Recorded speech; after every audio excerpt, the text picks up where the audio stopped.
Hello বন্ধুরা, আমরা dragon বল জেডের একটা কার্ড কিনেছি। এবার এর মধ্যে থেকে দেখা যাক কি কার্ড বের হয়। খোল ভাই, এটাও দেখা যাক কি বের হয়। ড্রাগন বল জেড আমার খুব ফেভারিট একটা ক্যারেক্টার, মানে ক্যারেক্টার না, এনিমে।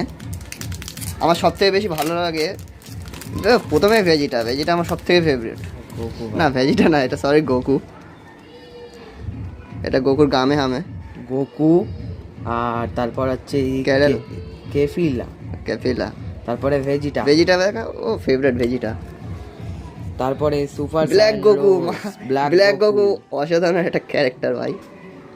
তারপরে পিকোলো, তারপরে কেল, তারপরে আবার গোকু, তারপরে আবার মাজুবটা দেখি।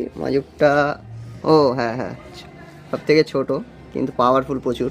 কিন্তু এখানে একটা রেয়ার কার্ড বেরিয়েছে, সেটা হচ্ছে ব্ল্যাক গোকু। খুব লাকে বের হয় ব্ল্যাক গোকু, খুব অসাধারণ। ব্ল্যাক গোকু খুব সুন্দর একটা কার্ড বের হয়েছে ব্ল্যাক গোকু। আমি এইটাই কিনবো ভাবছিলাম, তো দেখলাম মিডলে আছে।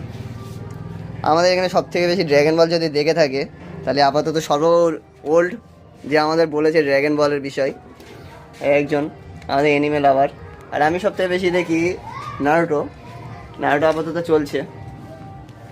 নারুটোর দেখা হয়েছে আমার প্রায় 360 এপিসোড। প্রথমেই চালু করেছি গোকু দিয়ে, প্রথমে